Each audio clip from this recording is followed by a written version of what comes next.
All right. Big Ed. Big Ed loves the Jack and Coke. All right. So, so we were 300s? I didn't know it was the 300s. 300s. But, yeah. But literally, we were right in front of Ron Darling and Gary Cohn. Darren DeVivo makes a good point. You can't have vendors yelling by the broadcast booths. That's a good point, because then otherwise that comes up on the air. But that used to be part of the charm. I see that all the time at Shea. Not really by the broadcast booths. Good point, Darren. Good point. Good point. Knows. Darren has a good point. He knows. I just told him. Darren bleeds Mets. Sorry, Darren. Yeah, it's going to be a tough season next year too, I think. The question is, will Terry Collins be back? I mean, it might be too early. That's not a question. Why not? Because the answer is no. Why not? Here, do you want me to just give you the easy version of this? I'll give you the easy version. How many people have been injured this year? I will give you the easy version. Do you blame the manager for the? It's not a matter of blame. Do you blame the manager for players being injured? It's not a matter of blame. I am assessing no blame here. I don't take pleasure in saying that Terry Collins will not be back next year, but he won't be. Plain and simple. Do you want to know why? Yes. If Terry Collins was going to be back next season, he'd have a contract already for next season. Well, the Mets would have said, "Hey, Terry, we're going to throw an extra year on your deal," or "How do you feel about, do you want 1 year? Do you want 2? What do you want to do?" And the Mets have done nothing. The Mets have not said to Terry Collins even once, "Terry, what do you want to do for next season?" All right. What the Mets should do, if they have no plans to bring Terry Collins back, the Mets should say, "You know what, Terry, take the last month off. We'll pay you, you're good." No, they don't do that. Why not? Because who's going to take over as manager? Anybody. You have to pay him. It doesn't matter too. who. Somebody, one of his coaches, one of the guy, whoever the AAA manager is. Hell, bring Wally Backman in. They never will, but whoever. Wally's not coming in. It won't be Wally, I can tell you that. Darren DeVito says Alderson doesn't have a contract either. I don't know. Well, that one I'd have to check. But the point being that ownership would say, this is what we're doing. And they haven't done anything. Terry Collins is 68 years old. Right. Last night featured the two oldest managers in Major League Baseball with Dusty Baker and Terry Collins. Both of them 68. But you know what? Dusty's 68? Dusty's got a future in Washington because Washington's good because they put a good team together. Well, they're going to the playoffs. So. Yeah, but the Nationals right now have almost as many injuries as the Mets, but they have such an enormous lead in the National League East that it almost doesn't matter that their guys are getting hurt. They're getting a vacation. It's an injury vacation, but it's a vacation before the playoffs start. I understand. So the point being with the Mets, here's what I wanted to say about the Mets, and I know last week I said I don't want to talk about the Mets very much or as much. But the Mets are going to be the story, actually, not the Yankees. The Yankees are going to go to the playoffs. Yeah, that's a story. The playoffs is a good story. The rebuilding of a team is always a good story, too. No, it's not. Yes, it is. No, it's not. Yes, it's a good story when you spend money and you're willing to put resources into the team. The Mets haven't shown that. Are you trying to say the Wilpons aren't going to spend any money? I've said that many times. Are you trying to say the Wilpons who have millions and millions of dollars from their real estate business and owning Shea Stadium, or not owning Shea Stadium, but running Citi Field and running the Mets and selling shares to Seinfeld and Bill Maher? No. You're trying to say they're not going to spend the money? They're not going to spend the money. They're gonna half-ass it like they've been doing. Here's the problem with the Mets. All right, even when the Mets do the right thing, supposedly, it turns out to be the wrong thing. All right, the Mets. What have they done in the last few weeks since the trading deadline? They didn't even do it before the trading deadline, which was another disaster. But since the trading deadline, they've traded Jay Bruce. They've traded Curtis Granderson. They've done a lot of things to save money, which is what a losing team should do at this point of the season. The Mets, and I saw the graphic last night, I don't even remember where, it might have been on ESPN. The Mets have saved $15 million, approximately $15 million, by trading Bruce, Granderson, Neil Walker, Addison Reed, and Lucas Duda. Okay. And gotten marginal minor league talent in return. Marginal is being nice, actually. All right, it probably is being nice.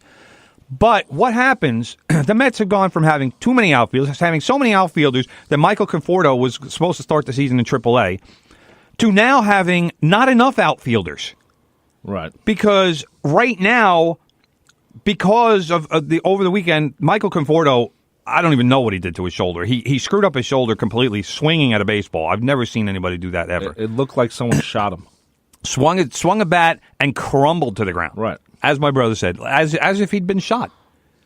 Then, what was it, the next day or 2 days later? Yoenis Cespedes, oh, what a shocker. Yoenis Cespedes hurt his leg, pulled a hamstring running the bases. He's probably done for the season. I can't imagine why the Mets would rush him back or There's no reason. That's exactly my point. So, figure he's done for the season. Conforto was done for the season. Now the Mets outfield is Brandon Nimmo, Juan Lagares, who started the season as a fifth outfielder, if that's even possible, and some guy named Travis Tyron, who I never even heard of before last week. And I'm a pretty good judge of the minor leagues. I know you like covering the minor leagues. You've covered the minor leagues. I've covered the minor leagues. I follow the minor leagues. I'm in a National League only rotisserie league where we draft minor leaguers. So I follow National League minor leaguers pretty closely. I have never heard of this guy. And he is the Mets starting right fielder at this point, probably for the rest of the season. All right? The Mets backup outfielder is Matt Reynolds, who Met fans... Yeah, that's your guy. And the Mets now fifth outfielder. Guess who their fifth outfielder is now? I have no idea. Jose Reyes. Jose Reyes? Wow. Yeah, Jose Reyes. How do the Mets expect to win games? They don't. Though they won on Wednesday. They actually played very well on Wednesday. You know, they played. I was very impressed in how there was a balance in the lineup, and there was just a balance where they came back. But it shows you how injured the Nationals are that they played 2 one-run games yesterday. Yeah, well, that's true. The Nationals they're going to have a couple of weeks here where I think it's a 13-game lead that they have right now, 13 and a half, something like that. That's going to go down to about 7 in the next couple of weeks because the Nationals are not looking good right now, according 11 and a half over Miami. Well, yeah, and Miami's hot right now because Giancarlo Stanton is just crushing the ball on an almost daily basis. He's got 50 bombs now. You know, I can't believe the Atlanta's ahead of the Mets by a half game. Yeah, and the Braves are not good. The Braves are rebuilding. The Braves have great minor league talent and great young talent, but as far as major league talent right now, the Braves in 3 years will be very good. I can't say the same about the Mets. The Braves, I know, will be very good in 3 years because they have all kinds of talent at the minor league level. Well, the thing about the Mets is, think about 2 years ago, they go to the World Series. Last year, they were in the playoffs. And this year, it seemed like, it was a slight explosion of the wrong way instead of being a helpful explosion where things get better. I don't even know what you're talking about, but go ahead. They had a horrible explosion where everything just blew up. Stop using the word explosion. Why? What's wrong? Because it's ridiculous. I don't even know what you're talking about. I know what I'm talking about. Well, that's one of you. That's good. Everything got blown up with them. They're just, not where they should be. The Mets, everything got blown up because of injuries. Right. The entire rotation, except for Jacob deGrom, is on the disabled list. Matt Harvey is. Here's the other issue the Mets have right now. Matt Harvey is scheduled to start Friday in Houston. Houston's going to be still under 2 feet of water at that point. So I don't know what's going on with those games because the Astros are supposed to play the Texas Rangers. I think Houston's going to probably wind up having to play games on the road.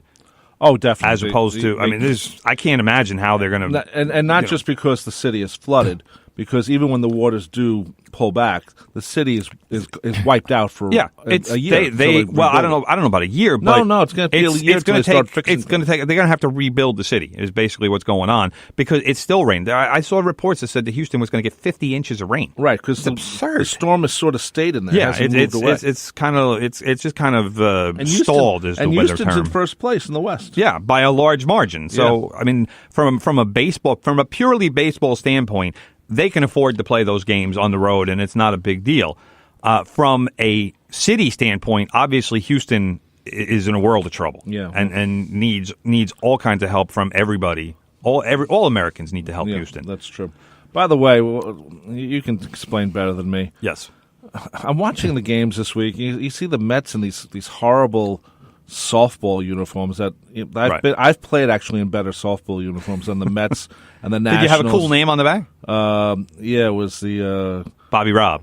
No, I didn't have that crap. Oh, you're talking about that? No. Yeah, what do you think I'm talking about? I had station breakers. I worked for K-Joy at the time, and we were the K-Joy station breakers.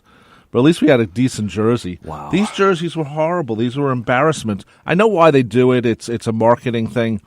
But from what I understand, it was a tribute to the minor leagues, the Little Leagues, because the Little League World Series final was on Sunday yesterday. Yeah, but the Little Leaguers have better uniforms than that. I don't know. Look at the Yankees, man. Look at that picture. That's like That's like a beer belly. It's a practice jersey. It's a beer belly softball league jersey. Yeah, I mean, Bartolo Colon probably looked good in his. He probably looked great.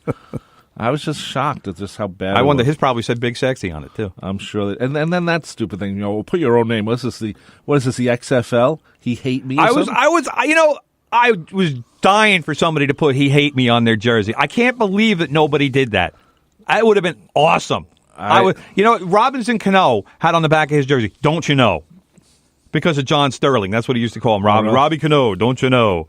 And suppose this is a story that I heard, and somebody who I trust, I'm not going to name them, but somebody who I trust told me this story, and who was a major league person, said that Sterling was touched. He said he was touched and he was honored that Cano put that on the back of his jersey, but somebody wanted him to go down to the field to talk to Cano, and I guess they wanted to turn it into like a photo op or something, and Sterling said no. So how honored is he if he won't even go down in an elevator to the field Susan, level? I don't go down to the field to talk to the players. That's my point. How honored is he really? John, go down and talk to Robinson. He's a really good guy. It was ridiculous. But I can't, like I said. She probably calls him Robbie. And what's his name? Seager for the Mariners. I forget his first name. But his brother Corey plays shortstop for the Dodgers, and last year was like the big Uber prospect, and he was the guy. He put on the back of his jersey Corey's brother, which I thought was kind of cool. Yeah, like you'd put on yours Rob's brother. Probably you'd put on yours Tim's brother. No, I wouldn't. But that would be Anyway, we're going to take a break right now. You're listening to From the Press Box right here at 90.3 WHPC, streaming on the iHeartRadio app. Okay. Go. Tell your friends about the Nassau Morning Madhouse. Hear what you're missing. Check it out. Zach, you're a Chick-fil-A person. I've only had it once. I don't think I could have it again because I found out that the food is cooked in peanut oil. Oh, you're allergic to that? I don't know because I never had peanuts in my life, so I don't know how my body reacts to it. You never had like peanut butter? Mm-mm. What about jelly? That has nothing to do with peanut butter. What? I thought peanut butter and jelly were like a married couple. They are, but they're separate at first. Yeah. What? Your mind is blown. It is. Psychology. My mommy's been lying to me for 21 years now. The Nassau Morning Madhouse. Weekday mornings at 9. Yeah. On the voice of Nassau Community College. 90.3 WHPC. Hey, have you seen DJ Solero? No, why? Well, he was supposed to be here right now to tell everyone about his show, The Rare Groove Session, but I can't find him anywhere. I'll keep my eyes peeled. Maybe he went to get something to eat. Food? He went to get food? I mean, who can eat at a time like this? Relax. I'm sure everyone will figure out when they can listen to the most incredible music from the 60s and 70s that they may have not heard before. But what if they can't? What if they never figure out when the Rare Groove Session is on? What happens then, huh? I don't want to live in a world where no one knows about the Rare Groove Session. Hey guys, ready to tell everyone about RGS? DJ Solero, where the have you been? I was getting something to eat. How can you eat at a time like this? What are you talking about? Don't mind her. Go ahead. Tell everyone when to listen. Okay then. If you're looking to hear some mind-blowing music, check out the Rare Groove Session Friday nights at midnight on the voice of Nassau Community College, 90.3 WHPC.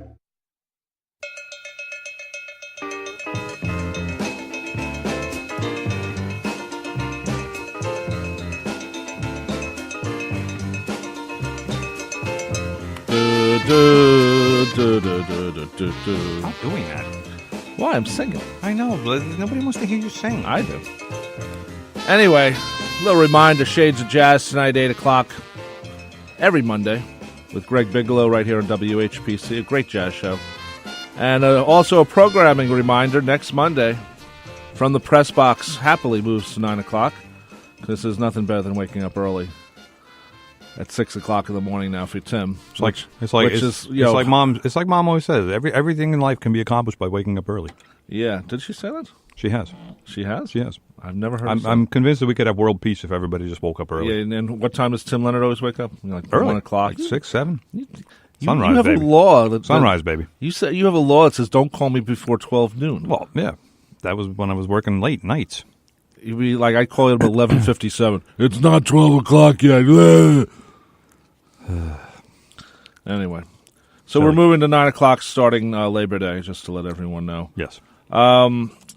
Let's see, brother. I don't know if we should talk about the Jets-Giants or the fact that the Yankees are 2.5 out in the playoff. 3.5. 3.5.